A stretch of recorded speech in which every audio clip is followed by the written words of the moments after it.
안녕하세요. 김연아라고 합니다.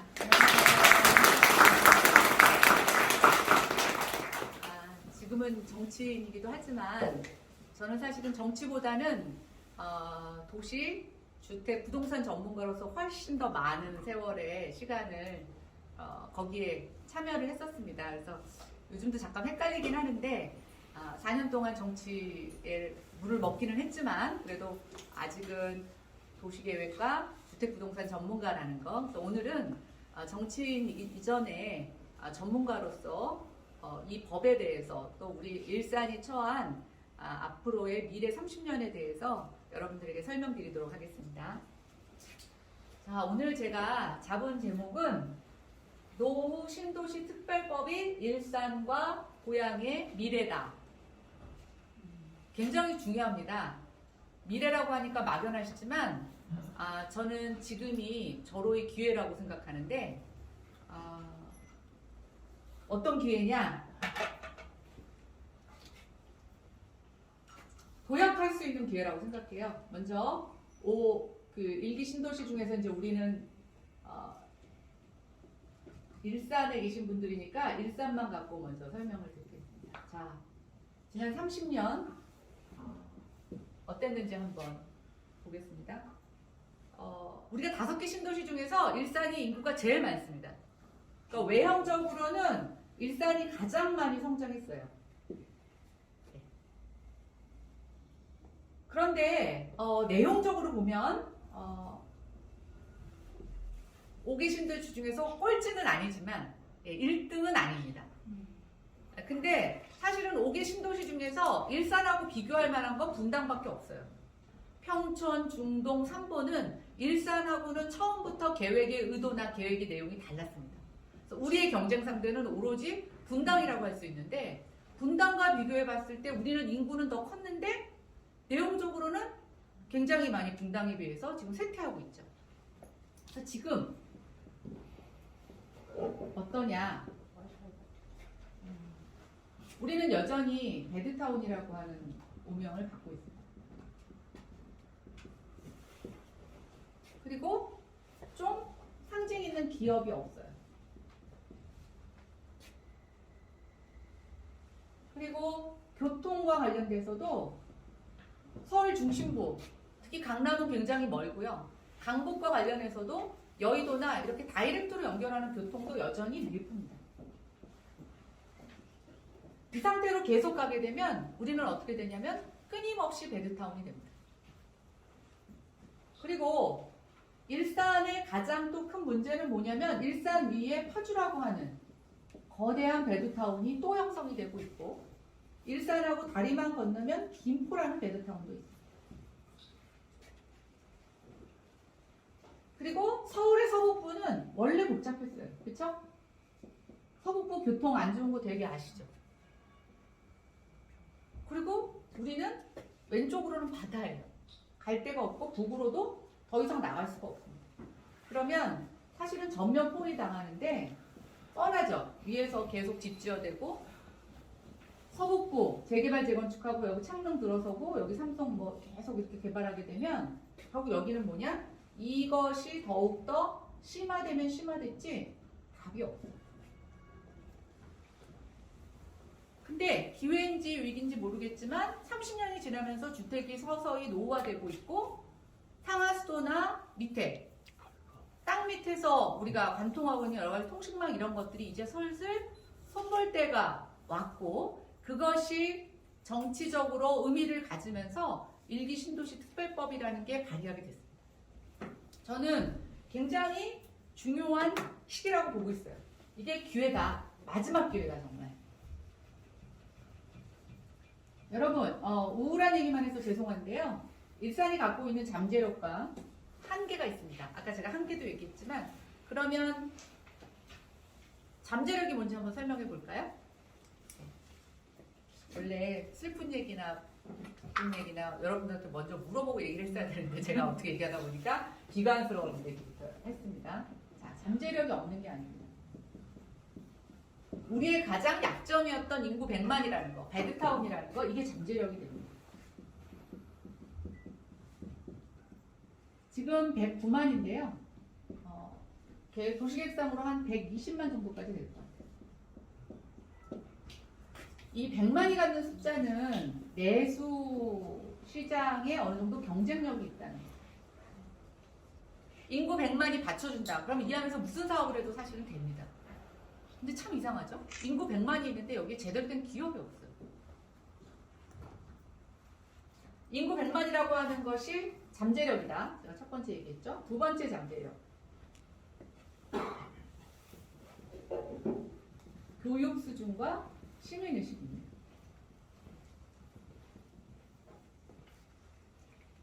제가 일산에 살아서가 아니라 여러분들에게 뭔가 여러분들의 사기를 진작시키려고 하는 것이 아니라 제가 와서 보니까 여기는 굉장히 시민의식이 높고 교육 수준도 높습니다.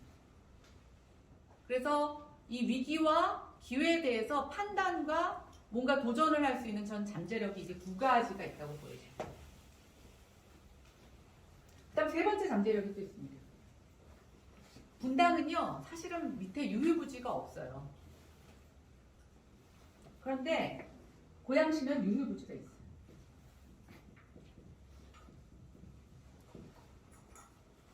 성장 잠재력이 있다는 거죠. 근데 이거는 위기이자 기회 요인인데 여기다 계속 아파트만 채워내면 우리의 이 지금의 처한 상황이 계속 더 악화되는데 엑셀레이터가 되고 이 유휴부지에 아파트가 아닌 다른 기업이나 일자리나 부가가치가 높은 뭔가를 가져올 수 있다면 우리는 이게 기회라는 거예요. 또 하나 기회는 그래도 여전히 서울에서부터 멀지 않다는 겁니다. 인천보다 가깝고 여전히 서울에 가깝죠. 근데 문제는 뭐냐면 실질적으로 물리적인 거리는 가까운데 이게 시간적으로 움직이는 이동 속도가 계속 늦는 게 문제인데 이것만 개선한다라고 하면 여기 굉장히 좋고 공항하고도 가깝습니다. 그래서 우리가 내수를 충분히 활용할 수 없다면 외국 관광객이나 외부로부터의 인구 유입에 굉장히 입지적으로 잠재력입니다. 마지막, 지금 이제 대통령 당선인이 지역균형 개발이라고 하는 특위를 만들어서 지역균형을 강조하고 있습니다. 여러분, 경기도의 남과 북으로 봤을 때 어디가 지역균형 개발이 잘 안 돼 있습니까? 동포. 그렇죠. 그래서 도지사도요, 남쪽 출신이 돼야 됩니다. 그게 암묵적인 정치계의 그냥 그런 선입견 같은 경우. 왜냐? 밑에가 기업도 많고 인구도 많기 때문에. 만약에 정부가 제대로 된 지역 균형 개발 정책을 실행한다면 우리한테는 기회이겠습니까? 약점이겠습니까? 기회요. 그렇죠. 기회죠. 그래서 지금이 굉장히 중요한 시기입니다. 다 이해하셨습니까? 네. 근데 제가 아까 말씀드리지 않은 또 약점이 있습니다. 우리한테.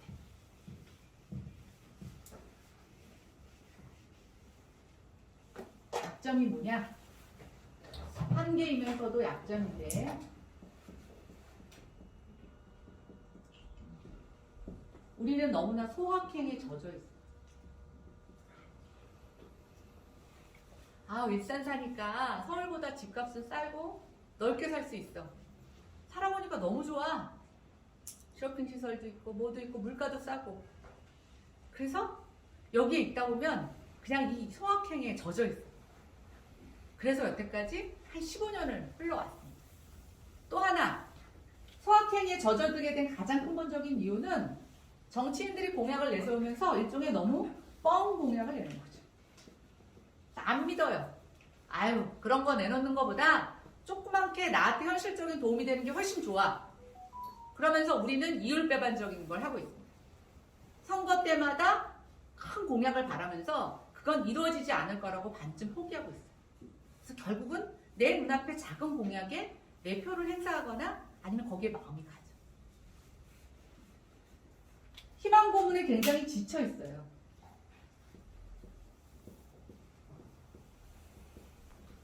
근데 이건 어떤 악순환을 가져오냐면 정치인들이 이렇기 때문에 계속 제대로 된 공약은 희망 고문에 머물게 하고 정말 작은 거를 갖고 선거에서 이기려고 하는 거죠. 또 하나, 희망 고문에 여러 가지 지쳐오면서 여기서의 갈등은 뭐냐면 지역 간의 갈등입니다. 게 이건 일산뿐만이 아니에요. 신도시가 있었던 대부분의 지역들은 신도시와 구도심 간의 갈등이 있습니다. 분당도 예전에 성남시에 편입되기 싫어서 분당시로 만들어달라고 한 적이 있어요. 여기도 고양시, 이거보단 일산이라는 명칭이 더 좋다고 해서 서로 대립하게 되죠. 근데 이게 신도시를 만들게 되면 당연하게 나타나는 하나의 현상이기도 한데 우리는 이게 점점 고착이 돼가지고요. 일산과 덕양의 갈등, 일산 또 안에서도 신도시로 조성된 지역과 나중에 개발된 지역들 간의 갈등, 이런 것들이 있어요. 그래서 뭘 하나 내놓으면 서로 화합해서 같이 윈윈하는 정책이 아니라 저쪽 걸 뺏어서 나한테 가져와야 된다라고 하는 그런 의식들이 있으면서 그것이 계속 주민들을 나누고 갈등하게 만듭니다. 마지막으로 뭐가 먼저인지 모르겠어요. 항상 달걀이 먼저냐 계란이 먼저냐의 문제인데 그러기 때문인지 여기에서의 행정가나 정치인들은 우리가 이 해결해야 되는 문제에 대해서 의지가 약합니다. 어느 누구 하나도 이걸 돌파해서 하려고 하지 않아요. 그리고 이거는 시간이 걸리거든요.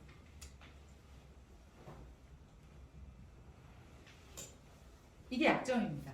그러면 이제 우리가 앞으로 어떻게 해야 되는지 좀 같이 고민을 해보도록 하겠습니다. 그런데 제가 이런 약점을 보면서 이제 일기신도시법을 만들었어요.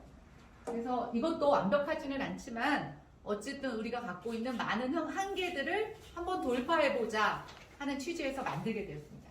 근데 그럴 거예요. 왜 하필이면 특별법이 필요하지?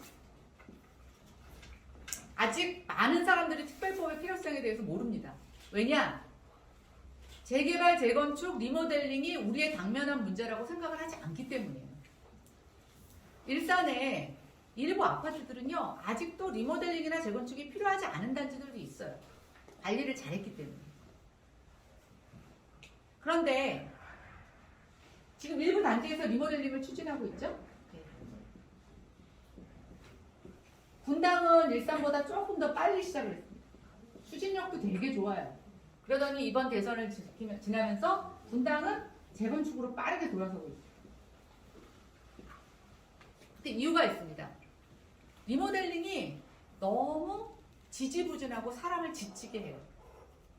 수줍증축이라는 걸 허용을 했으면 하게끔 해줘야 되는데 제도적으로 하게끔은 만들어 놓고 인허가를 들어가게 되면 못하게 하는 거죠. 그러니까 사람들이 리모델링을 지치다 하다가 특히 신도시 지역들은 이제 30년이 도래하잖아요. 리모델링은 15년만 지나면 할 수 있습니다. 그러니까 30년이 도래하기 전까지는 리모델링을 막 부지런히 하려고 해요. 근데 30년이 지나서부터는 안전진단만 통과되면 에이씨 이거 안 하고 그냥 이거 해볼래 이런 마음이 들게 되는 거죠. 그리고 리모델링에서 만약에 수직 증축이 안 된다면 사업비가 생각보다 너무 많이 듭니다. 그래서 사람들이 이제 이쪽으로 빠르게 움직이고 있어요. 그런데 일산은 리모델링도 좀 늦게 시작했어요. 이제서야 리모델링을 하다 보니까 한계가 있다는 걸 부딪히고 있어요.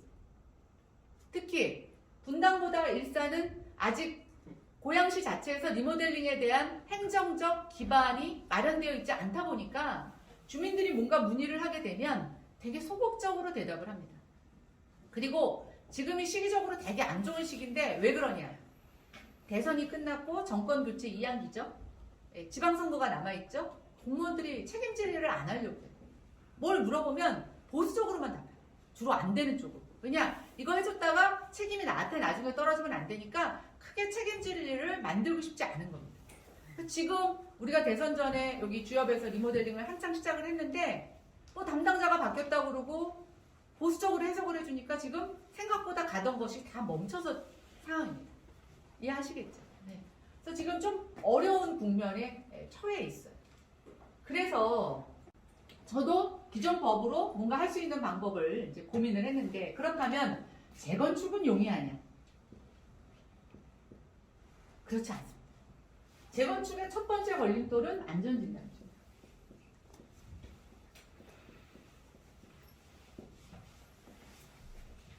재건축과 리모델링의 구분 기준 중에 리모델링은 15년이라고 말씀을 드렸고, 또 하나 안전진단으로 하게 되면 재건축은 D 이하를 받아야 됩니다. D나 E. 리모델링은 A, B, C를 받으면 리모델링을 할 수 있습니다.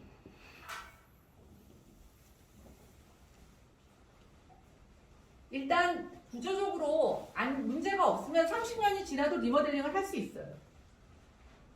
근데 문제는 여러분, 안전진단을 D를 받기가 생각보다 굉장히 어렵다는 거예요. 근데 제가 얼마 전에 싱크홀이라는 영화를 봤거든요. 네, 집에서 제 뭐 이렇게 영화를 보여주더라고요. 거기 이제 집이 이렇게 막 흔들리고 그러는데 막 창문 틀이 안 맞고 이러다가 이제 좀 있다가 그 집이 다 주저앉잖아요.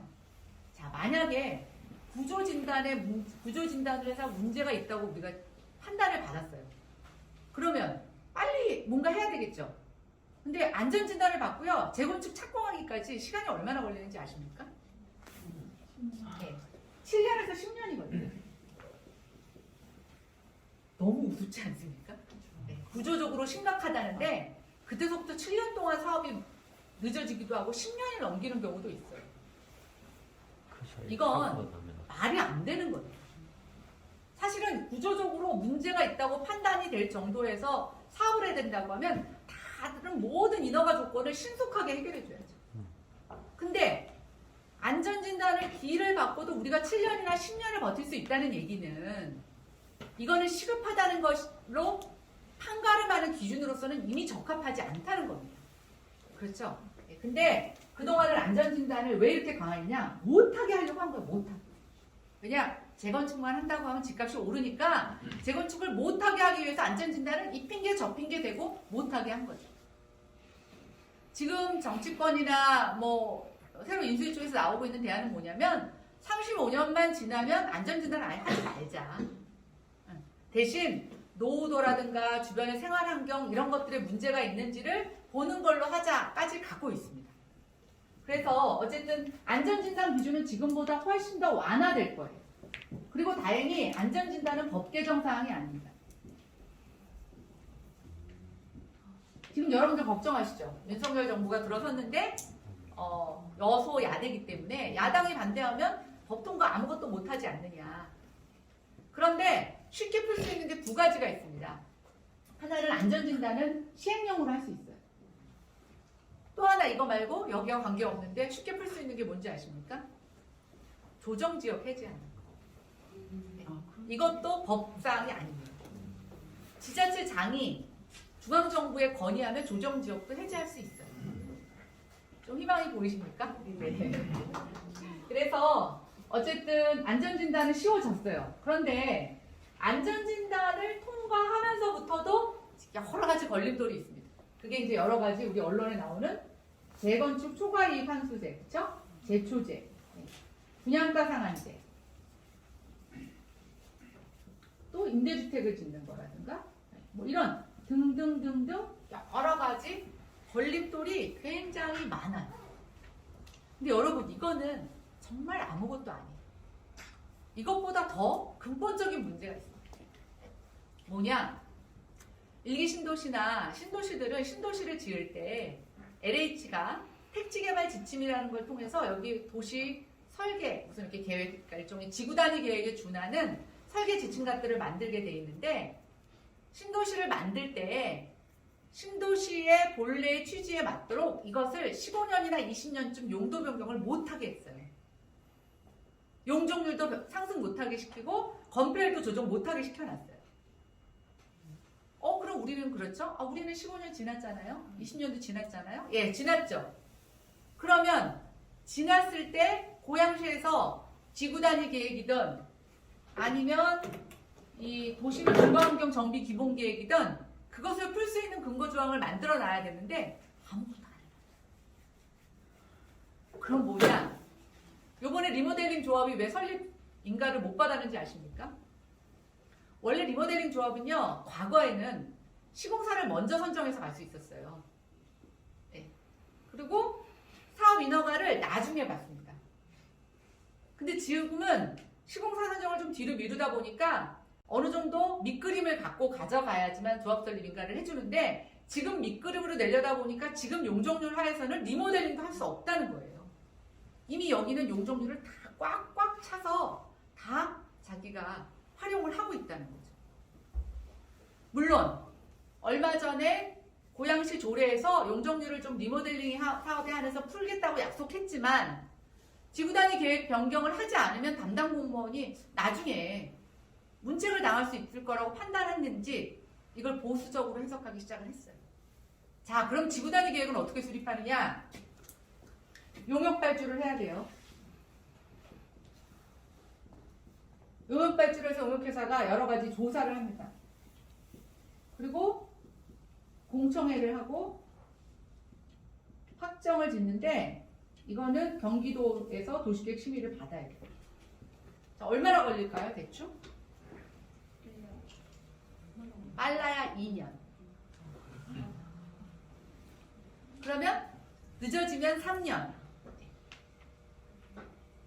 그러면 그게 되고 나서 조합 설립이 가능하다는 거예요.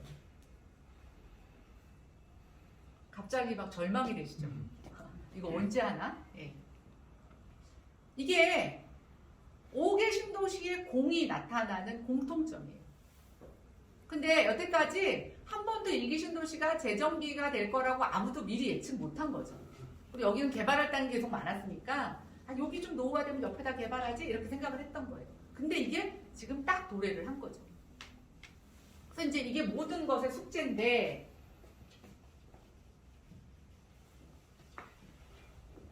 지구단위 계획에서 우리가 이제 할 수 있는 것이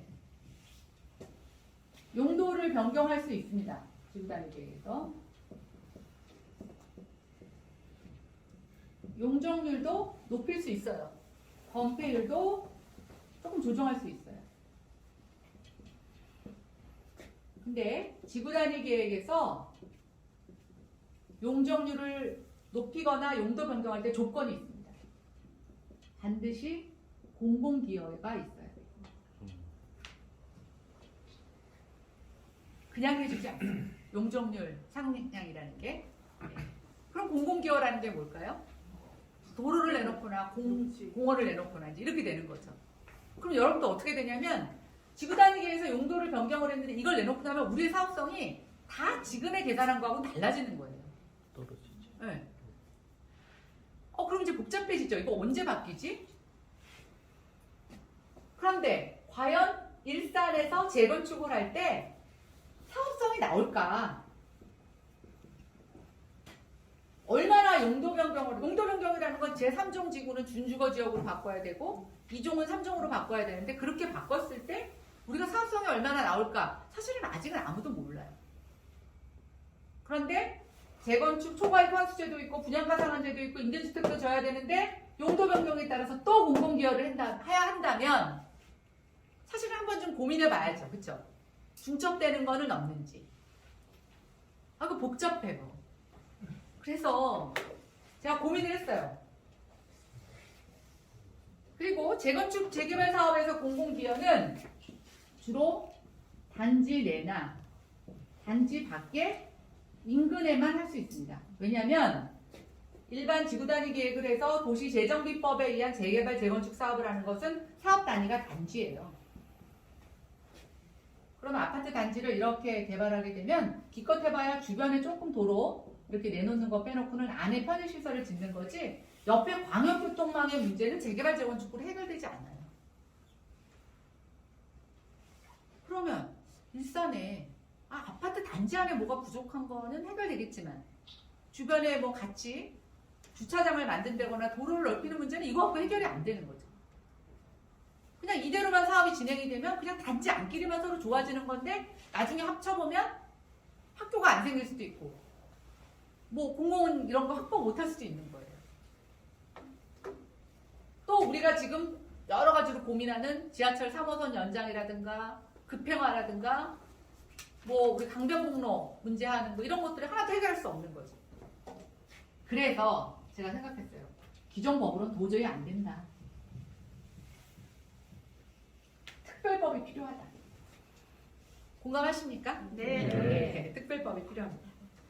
그래서 특별법을 만들게 됐는데요. 특별법은 법은 우리가 갖고 있는 한계에 대한 부분들을 담고 있어요. 좀 설명을 드리겠지만 아까 이제 조금 말씀드리자면 기존 법에서는 주택을 고치기는 하지만 기업을 유치하거나 광역교통시설을 확보하는 데 대한 어떤 지원이나 이런 것들이 없습니다. 그래서 이제 여기는 이걸 다 담았는데 이 법은 노신도시 재생 지원에 관한 특별법입니다. 요거에 대해서 좀 설명을 드릴게요. 자, 이 법에 사실은 제가 2년 전에 국회의원 마지막 때 이 법을 발의를 했었고 그때 이제 법안 발의만 하고 국회의원 임기가 끝나서 이걸 통과하지는 못했습니다.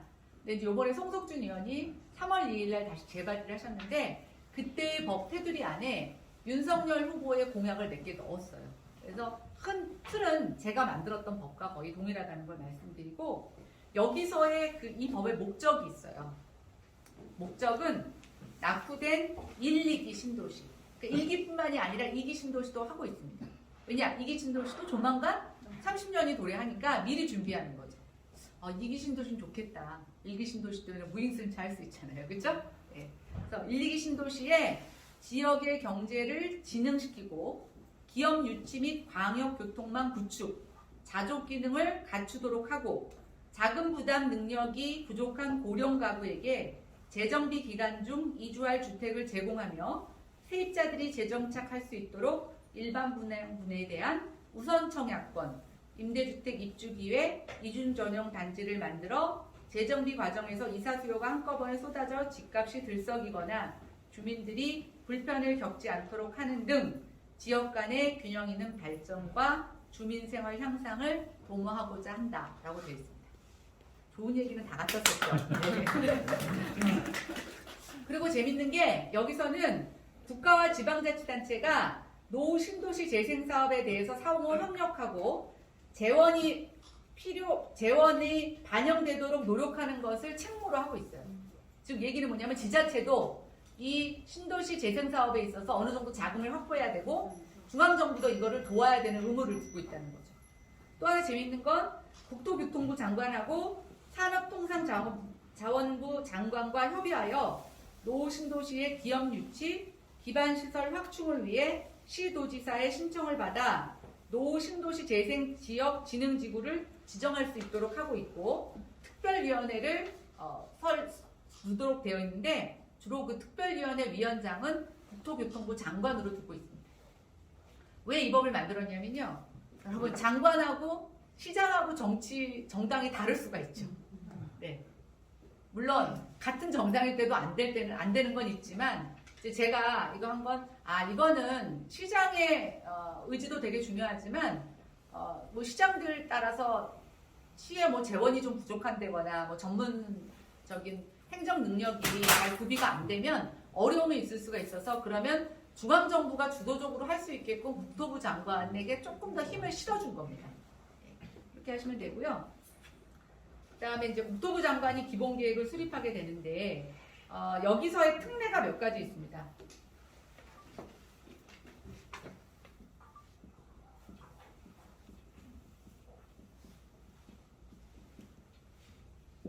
우리가 아까 하려고 했던 거. 용도지역 변경. 네. 그다음에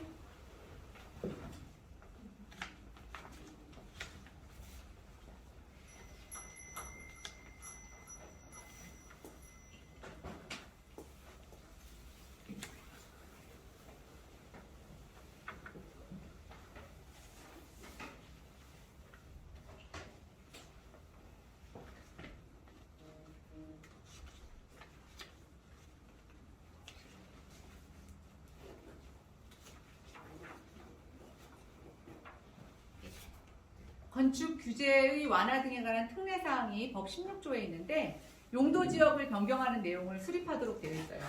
물론 여기에도 공공기여가 전혀 없을 수는 없습니다. 그러나 우리가 단지별로 용도지역을 변경했을 때의 이익을 수거하는 것보다 이거는 도시재생 지원지구라고 해서 크게 지구를 확 넓게 잡는 건데 넓게 잡으면 훨씬 더 이 시너지가 낮게 됩니다. 대표적으로 어떤 문제가 생기냐면요. 사업부지가 큰 지역과 사업부지가 조그만 지역이 있어요. 여기는 용적률을 높여주고 이만큼을 공공기여를 받아낼 수가 있어요. 자, 근데 사업지구가 작아요. 용적률을 뭐 특혜를 줬어요. 그런데 여기서는 요만큼을 공공기여를 받을 수가 없잖아요. 그렇죠? 그리고 여기는 요만큼만 내놔도 사업에 엄청난 타격이 있어요. 그래서 이거를 한꺼번에 묶어서 전체적으로 공공기여를 내놓는 거예요. 그러면 사실은 작은 지역들은 그냥 공공기여를 최소화하고도 갈 수 있어요. 그러면 여기서의 개발 이익이 사실 여기하고 같이 합쳐진다라고 볼 수 있어요. 그래서 이제 용도 지역 변경이 있고, 그 다음에 이제 특별한 용도 지역에 뭐 어디라고 말씀드리긴 그렇지만 이런 건축물을 지을 수 없다고 하는 게 있어요. 일기 신도시 같은 경우에는 근생 건물 있는 지역들, 아파트 지구 말고요, 그렇죠? 단독주택 지역 있고 근생 있는 데 같은 경우에는 건축물 제한들이 있는데 그런 건축물 제한에 예외를 뒀어요. 물론 세부 시행령이나 이런 것들을 봐야 되지만 그런 게 있고, 건폐율의 최도 한도의 예외, 용적률의 최대 한도의 예외, 그 다음에 주차장 설치 기준도 일부 완화할 수 있어요. 굉장히 탄력적인 걸 둔 거죠. 단독주택 지역이나 근생 지역들은 주차장 기준 법대로 다 설치하면 할 수가 없어요. 근데 이제 이런 거죠. 그런 지역들 같은 경우 별도의 주차장을 다른 데다가 만들 수 있으면 그 규정을 제외할 수 있는 거죠. 그 다음에 또 이런 게 있습니다. 우리 신도시 같은 경우에는요, 주택 규모 비율을 정해놨어요. 85제곱미터 이하를 몇 프로, 8호 초과를 몇 프로 이렇게 정해놨거든요. 근데 지금 상황으로는 이거를 변경할 수가 없습니다. 예를 들어서 85제곱미터 이하가 재건축을 통이나 리모델링을 통해서 평수를 늘리잖아요. 근데 전체 주택수에서 과거에 계획된 거하고 벗어나게 되면 지금 법에서는 안 돼요. 그런데 우리가 이 주택의 규모 및 건설 비용에 관해서 이 법에, 특별법에 의하면 예외 규정을 둔 거죠. 그러니까 변경을 할 수 있어요. 그 다음에 지능지구로 우리가 지정을 하게 되면 대도시권 광역교통관리에 관한 특별법에도 불구하고 국토교통부 장관은 국토교통부 장관과 합의하여 광역교통 개선 대책을 수립할 수 있다. 광역교통 개선 대책을. 그러니까 우리가 말한 대로 기존에 광역교통 계획이 있지만 이 지능지구 안에서의 별도의 교통 계획을 수립할 수 있는 거예요. 또 하나, 지금 법 18조 2항에 보면 국가재정법 38조에도 불구하고 예비타당성 조사를 면제할 수 있다. 고양시 예비타당 조사 통과 안 돼서 못하는 거 너무 많죠. 예. 근데 이게 왜냐면 여기 개발 계획을 하게 되면 인구가 늘어나고 주택을 늘어날 수 있는 개발 계획을 수립할 수 있잖아요. 그러면 그 미래 수요를 반영해서 예타를 조정할 수 있는 거죠. 이런 의견들을 넣었어요. 그 다음에 또 하나는 다음 각 호에 대하여 그 비용의 전부 또는 일부를 해당 사업 또는 업무를 수행하는 자에게 보조하거나 융자할 수 있어요. 제가 왜 이 말씀을 드리냐면 서울, 강남 이런 지역에서는 특히 서울도 강남과 이 강남 지역에서의 재개발 재건축의 개발 이익이 차이가 굉장히 많이 납니다. 여기는 뭐 초과이익 환수를 할 만큼의 뭐 많은 게 있을 수가 있다고 하는데 나머지 지역들은요, 정부가 지원하지 않거나 이러면은 할 수가 없어요. 여러분들 용적률 인센티브 되게 좋아하시는데요, 저는 용적률 500%까지 올리는 건 반대입니다. 삶의 질이 떨어져요. 저는 한 맥시멈 30층 정도가 한계라고 봐요. 여러분들 땅에서 멀어지잖아요. 네, 그럼 이게 매일 사무실 정도 출근하는 게 아니라 매일 자고 하는 데는 별로 이렇게 건강에 좋지 않다는 보고들도 있어요. 그리고 이제 고령화 될수록 땅에서 가깝게 살기를 원하죠. 근데 막 500%씩 이렇게 용적률을 받다 보면요, 그 층수가 그렇게밖에 올라갈 수 없어요. 그러면 일산은 평평한 땅에 비교적 별로 높지 않은 건물이 있어서 좋았는데 여러분들 여기를 다 아파트가 탑처럼 메운다고 생각해 보세요. 아파트가 탑으로 메울 때는 극소수의 도심에 올라가고 나머지는 평평할 때 좋은 거지, 일산 전체가 다 30층, 50층이 된다고 하는 건 여러분들도 바라는 게 아닐 거예요. 그래서 그러려면 어떻게 해야 되느냐? 용적률만 갖고 해결이 안 돼요. 특히 용적률은 함정이 있습니다. 내가 재건축을 할 때 여러분들 자기 지분 막 계산하시죠? 용적률이 올라간다는 건 내 지분을 그만큼 줄여가는 거예요. 정부한테 거저 얻는 게 아니에요. 사실은 시장 개념으로 얘기하면 내 용적률을 파는 거예요. 더 높게 지나고 나면 내 지분이 줄어들게 됩니다. 재개발 재건축 사업을 하고 팔고 나가면 모르는데 계속 갖고 있으면 내 지분만큼 사실은 내가 공공에 기여한 거예요. 그래서 결국은 뭐냐면 용적률은 내가 감내할 수 있을 만큼만 받아야 돼요. 그래서 여기 한 게 뭐냐면 정부가 지원할 수 있도록 하는 거죠. 이 규제, 이 용적률 이것만 갖고는 안 되는 거예요. 지원. 돈이죠. 추가 부담금을 용자해 주거나 보조해 줄 수 있는 것. 여기서 소요되는 광역교통망에 대해서 정부가 지원할 수 있는 것. 이게 없으면 용적률만 갖고 절대로 해결되지 않습니다. 일산이나 분당이나 왜 재건축에 대한 기대감이 가능해졌는지 아십니까? 우리 여기 새 아파트들 값이 막 올라갔죠. 그게 높아지니까 가능한 거예요. 왜냐? 재개발 재건축 사업의 수익 구조는 일반 분양의 분양가를 얼마에 매기냐에 따라서 달라지는 거예요. 전체 사업비분의 일반 분양분 이 구조가 1이 넘어야 사업성이 있는 거예요. 근데 왜 분양가 상한제가 문제가 되는지 아십니까? 분양가 상한제는 일반 분양분 수익금을 제한하는 조치예요. 아주 극심한 경우 어떤 상황이 벌어지느냐? 조합원들은 추가 부담금을 1억을 내는데 분양받는 사람은 나보다 분양가가 싸요. 조합이 안 한다고 하는 거죠. 그런 역전현상이 발생을 하게 되는 겁니다. 그래서 두 개 다 지금 막 새로 짓는 아파트들이 값이 올라가니까 그걸로 계산해서 일반 분양에 대한 수익금을 환산하니까 수익성이 높아 보이는 거예요. 그런데 여기에 만약에 분양가 상한제를 적용한다. 그럼 어떻게 되죠? 예. 빚 좋은 계산구조. 절대로 이게 안 나옵니다. 이게 안 나오면 어떻게 되느냐? 사업비에서 조합원들 부담원이 늘어가잖아요.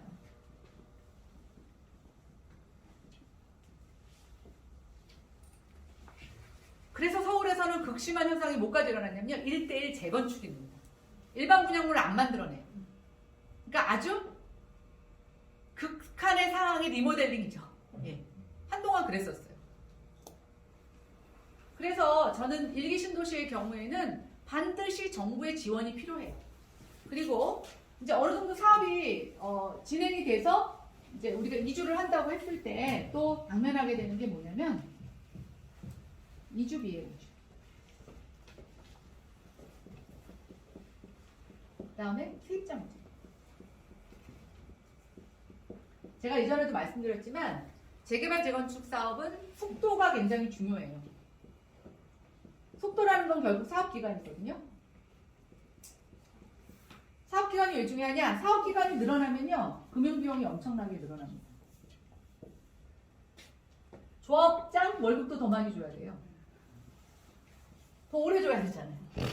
그래서 강남의 유명한 재건축 단지엔 어떤 일이 생겼는지 아십니까? 조합장이 조합원들한테 공약을 걸어요. 나를 믿고 나한테 나 맡겨주면 내가 사업을 몇 년 안에 처리하겠다. 대신 나한테 성공보수를 달라 그래요. 근데 조합이 가만히 생각해보니까 늦어져서 내 부담금이 늘어나는 것보다 이 사람을 믿고 이 사람이 사업을 앞당겨서 이 사람한테 피해를 주는 게 훨씬 더 부담이 적다고 판단을 돼서 그렇게 실행한 단지들이 있어요. 그래서 정말 조합장만 전문으로 하는 사람도 생기기 시작을 했습니다. 그게 좋다 아니다를 떠나서 제가 봤을 때는 사업기간이 굉장히 중요하다는 거예요. 또 하나 사업기간에 걸림돌이 되는 게 뭐냐면 이제 조합 간에 갈등이 생겨요. 그러면 기존 조합과 비대위가 생깁니다. 우리 지금 아파트 입주자 대표에도 비대위 많이 생기죠. 예. 제가 알고 있는 단지는요. 사업을 시작해서 10년 만에 끝냈는데 조합 소속만 3년이 넘었어요. 이런 문제가 생기면 어떻게 하냐면 부담 능력이 없는 사람은 중간에 팔고 나가요. 그리고 끝까지 세 채 갖고 있었던 사람들만 돈을 벌어요. 왜냐하면 자 보십시오. 우리가 이주를 해야 돼요. 재건축 사업에 대해서 이제 멸실이 일어나죠. 이주를 하게 되면 이 집에 부채가 있으면 이주비가 안 나와요. 그래서 어떻게든 끌어다가 이 집의 대출을 0으로 만들어 놓고 신탁을 넘겨야 돼요. 자, 그러면 보통 요즘 집에 한 50% 이상은 대출이 껴져 있죠. 그렇죠. 그럼 집값도 50% 대출을 어쨌든 막아놔야 돼요. 그런데 공사기간을 3년 잡는다고 했을 때 3년 동안 어디 나가서 전세를 살아야 되잖아요. 요즘 전세값이 얼마나 비싸요? 70%. 일산에 예를 들어서 한 5억짜리 집이 재건축을 한다. 그러면 한 2억이 내가 대출이 있다. 그럼 2억을 일단 막아야 돼요. 옆에 전세 나가려면 여기 전세 얼마 있어야 돼요? 한 3억 있어야 되죠. 그럼 내가 돈이 지금 단기적으로 얼마 필요해요? 5억이 필요해요. 5억을 땡겨올 수 있느냐도 문제지만 그 땡겨온 돈의 이자를 3년 동안 물고 있어요. 그런데 정부는 그거 계산 안 하고 5년 있다 값이 오르면 나한테 초과이익을 내라고 하는 거죠. 어떻게 되느냐? 돈 빌리지 않고 대출 없고 추가 부담금 내서 어디 살 수 있는 사람한테는 돈을 버는 구조인데 간신히 이걸 해가지고 하는 사람한테는 절대로 돈을 벌 수 없는 구조인 거죠. 그래서 우리는 이주비나 추가 부담금에 대한 금융 지원이 필요하다고 봤어요. 그래서 저희는 이 이주비에 대해서 도시주택기금 뭐죠? 우리 청약통장 넣으면 거기서 생기는 기금이 도시주택기금이에요. 여기서 장기 저리로 융자를 해달라. 그럼 어떻게 되느냐? 내가 이 5억을 3년 만에 다 만들 필요가 없는 거예요. 융자를 껴서 내 대출의 일부분을 한번 30년 정도 융자를 할 수 있는 거죠. 그래서 저희가 이걸 하나 만들어놨고 이주비 특히 이제 고령자분들 같은 경우가 있어요. 난 그냥 여기서 죽고 싶어. 새 집도 싫어. 네. 그리고 팔고 나가자니 어디 가서 살아? 이러죠. 그래서 저희가 이주비와 함께 이주단지를 만들었죠. 특히 1기 신도시 옆에는 다 3기 신도시가 있어요. 그럼 3기 신도시 지금 다 분양한 거 아니니까 거기 일부를 이주단지로 만들자. 아파트는 정상적으로 짓는 거예요. 새 아파트에 이 사람들이 들어가 사는 거죠. 이 사람들이 살다가 여기 재건축이 끝나서 들어오면 다시 그거를 고쳐서 재분양을 하는 겁니다. 그래서 그걸 우리가 순환 재개발 재건축이라고 하는데 이주단지를 만들다고 하는 거죠. 그래서 이제 이게 일반 토지 소유자들에 대한 대책이고요. 다음은 세입자예요. 일산 살기 좋아서 전세 왔는데 재건축한다고 하니까 나 어디로 이사 가야 되잖아요. 네. 근데 잠시 여기 들어와 있던 사람도 있지만 나는 그냥 여기서 집살 형편은 안 되고 세입자로 오래 살았는데 하루아침에 쫓겨나게 생긴 거죠. 근데 사실 나도 언젠가는 내 집을 마련하고 싶었어요. 이런 사람이 있을 수 있을 거예요. 그래서 저희가 어떻게 되느냐, 물론 기준은 정해야 됩니다. 여기 언제서부터 살았는지, 뭐 몇 년 동안 살았는지 이런 게 있지만 이 세입자들한테 우리가 아까 규제를 완화한다고 그랬죠. 용적률. 제가 규제 완화하면 뭐가 있다고 그랬죠? 공적 기여를 해야 된다고 그랬죠. 그럼 공적 기여를 우리는 이 세입자들에게 우선 분양권을 주는 것을 공공기여로 보자라고 한 겁니다. 여기 일산은 특별히 도로도 만들고 이런 일은 없잖아요. 필요 없잖아요. 네, 그래서 세입자들한테 공공기여로 청약권을 먼저 주자. 또 세입자 중에서 나는 분양받을 형편이 안 돼. 나는 여기서 그냥 전세로 살아야 돼. 그럴 수도 있어요. 재건축은 현재 법안에서는 임대주택을 짓게 되어 있습니다. 그럼 이 사람들한테 재건축 임대아파트든 아니면 우리가 아까 공공기여를 할 때 뭐 청년 원가주택이나 이런 것들을 지으라고 할 수도 있어요. 거기에 이 사람들이 이 세입자들이 먼저 들어갈 수 있도록 하는 우선 입주권을 주자고 하는 게 저희의 아이디어입니다. 괜찮으세요? 네. 그래서 이런 컨셉으로 이제 법을 설계를 했고요. 그다음에 이제 저희가 이 지자체에도 이 기본 계획을 수립하거나 실시 계획을 수립할 때 돈이 부족할 수가 있어요. 그래서 그것도 중앙정부에서 지원하도록 하는 내용들을 담고 있습니다. 그다음 또 하나 이제 저희가 설명해야 되는데 이 왜 이 신별법으로 해야 되느냐라고 보면 이제 아까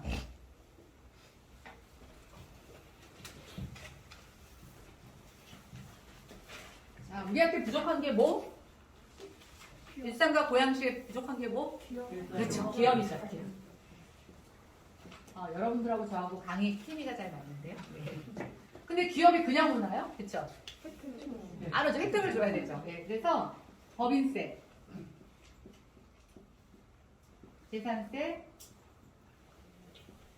취득세 이런 등등 세금을 감면할 수 있는 조항을 저희가 넣었어요. 그러니까 이렇게 깎아주는 대신 우리가 중앙정부로부터 지원을 받을 수 있는 거죠. 근데 대부분 보면 재산세하고 취득세가 지방세고요. 법인세는 뭐 지방세 분할도 있고 저기 국세 부분도 있어요. 그래서 주로 이제 재산세 이런 거 깎아주면 지방세 수가 줄어드니까 이걸 좀 일시적으로 보전해 주는 건데 저는 이거는 약간 전환해야 된다고 생각해요. 깎아주지만 기업이 여기 와서 계속 활동을 하게 되면 기업으로부터 얻는 세가 늘어날 수 있잖아요. 그리고 지자체장의 저는 의지라고 보고 있고요. 뭐 등록면허세 이런 것들 감면할 수 있는 조항 두고 있습니다. 그 다음에 또 이제 여기에 그 지방세 특례 조항을 두는 것 중에서 문화시설 또는 병원시설, 회사의 본점 아니면 주사무소, 그러니까 이제 뭐 본사를 얘기하는 거죠. 이런 기업들이 들어올 때 상속세나 증여세도 면제해주는 조항을 두고 있습니다. 그럼 이제 이거는 뭐에 좋냐면요, 중견기업들이 좋아요. 보통 이제 우리가 중소기업에서 중견기업 정도 하면 되면 가업을 잇는 경우가 많잖아요. 근데 요즘 그 가업 있다가 상속세 때문에 기업을 포기하는 사람도 많아요. 그럼 이제 여기 일산이 뭐 대기업 유치도 있을 수 있겠지만 중견기업들을 좀 유치할 수 있는데 저는 이 조항도 굉장히 의미가 있다고 보고 있습니다.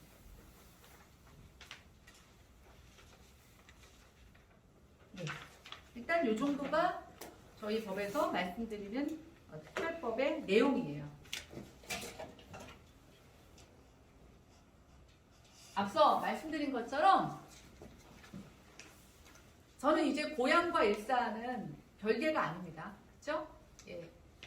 고양시가 일산을 품어야 되고 일산이 고양시를 빛내야 돼요. 그리고 또 하나 저는 이렇게 생각합니다. 여기 지금 만약에 재개발, 재건축, 리모델링을 하게 되면 당장 처음에 입주했던 마두, 백석, 주역 이쪽 대화까지가 이제 대상이 될 거예요. 그렇죠? 그러면 나머지는 뭐 나는 혜택을 보겠어? 이런 생각이 들 건데 저는 하나 긍정적인 요인을 말씀드리고 싶은 것은 킨텍스가 경쟁력을 갖게 되면서 주변에 영향을 미치죠. 물론 그게 집값이라는 요인도 있지만 사실은 그게 갖는 상징성이 있습니다. 여기가 새 주택이 들어오게 되면 그 파급 효과가 절대로 여기로 그치지 않습니다. 그리고 우리는 세입자나 경제적 약자들이 쫓겨나는 거에 대한 안전장치를 갖고 있잖아요. 그러면 사실은 그 부분에 대해서는 저는 상생의 효과가 있다라고 보고 있습니다. 두 번째, 우리가 재개발, 재건축, 리모델링 하는 사업을 하는 동안 어딘가 나가 살아야 되잖아요. 그럼 어디로 나가죠? 우리가 주로? 요 안에서는 덕이나 과자나 삼성의 우리나 아니면 창릉에 생기는 신도시 쪽으로 나가 살게 돼요. 저는 이 경험이 굉장히 중요하다고 생각해요. 우리가 덕양구에 가서 살아봐야 덕양구가 느끼는 상대적인 부족감, 일산에 비해서 낙후되었다고 하는 것들을 우리가 체감할 수 있어요. 또 반대로 여기 낙후됐다고 그러더니 와보니까 일산보다 이런 건 좋네. 근데 여러분 한 번도 거기 가서 사실 일이 없잖아요. 그렇죠? 고향이 생각보다 되게 넓어요. 저도 보니까 삼성 스타필드까지 가는 거 빼놓고는 덕양 갈 일이 별로 없더라고요.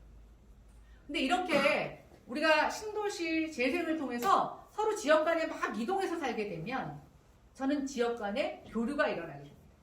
그러면 지금은 덕양과 일산이 대립되어 있지만 저는 서로가 서로를 이해할 수 있는 기반이 된다고 봐요. 그래서 우리가 갈라치기 정책에 이제는 서로 오해하지 않고 상생할 수 있다고 보는 겁니다. 여러분 어떻게 생각하세요? 네.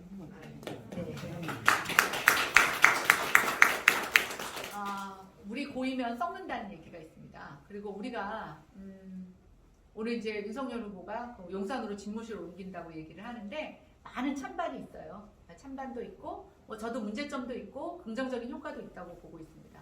근데 우리가 옛말에 이런 게 있습니다. 사람은 바뀌지 않아. 사람이 바뀌는 방법이 몇 개 있어요. 뭔지 아십니까? 종교의 귀화. 종교의 귀화거나 아니면 죽을 병이 걸리거나 이런 게 하나 있을 수가 있고요. 그거는 너무나 안 좋은 경우이기 때문에 제가 예를 들지 않겠습니다. 사는 곳을 바뀌면 사람이 바뀌어요. 네. 그래서 우리가 주거지를 옮기는 건 굉장히 중요한 문제입니다. 인생의 결정을 할 때. 네, 두 번째, 만나는 사람이 바뀌면 사람이 바뀌어요. 근데 우리가 일기신도시를 재생하면 어떤 문제가 되죠? 첫 번째 빼놓고 두 번째, 세 번째가 다 실현이 되는 겁니다. 만나는 사람이 바뀌게 되고 사는 장소가 바뀌게 되죠. 갔다가 오면 또 새 집이 되고.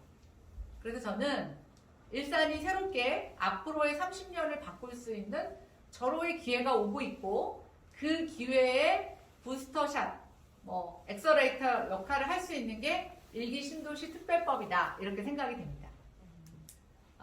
저는 이 법이 일산과 덕양, 일산 안에서 혜택을 보는 단지와 그렇지 않은 단지들 또는 리모델링과 재건축을 하고 있는 단지들이 대립하는 빌미가 되지 않기를 너무나 바라는 사람입니다. 그래서 어떠한 사업을 꿈꾸든지 제가 여기에 보면 이 법에 적용될 수 있는 여러 사업들을 정말 제가 망라할 수 있는 모든 사업을 집어넣어놨어요. 그래서 그것도 안 될 것 같아서 대통령이 정하는 무슨 사업도 추가할 수 있도록 해놨어요. 왜냐? 이 법이 분열의 법이 되지 않기를 바라기 때문입니다. 그래서 이 법을 통해서 뭔가 일산이 그동안 안 됐던 것들이 술술 풀리는 두루마리 휴지처럼 술술 풀리는 그런 촉매제가 되기를 바라고요. 그 중심에는 제 이 오늘 아주 만족스러운 강연이 됐을지 모르겠지만 제가 오늘 알려드린 아주 작은 정보가 여러분들을 통해서 지역사회에 확산이 되고 공유될 때 더 시너지를 낼 수 있다고 생각이 듭니다. 오늘은 이것으로 마치겠습니다. 오늘 여러분들이 주신 숙제 제가 또 더 열심히 공부해서 다음 기회에 더 재밌고 알찬 내용으로 찾아뵙도록 하겠습니다. 감사합니다.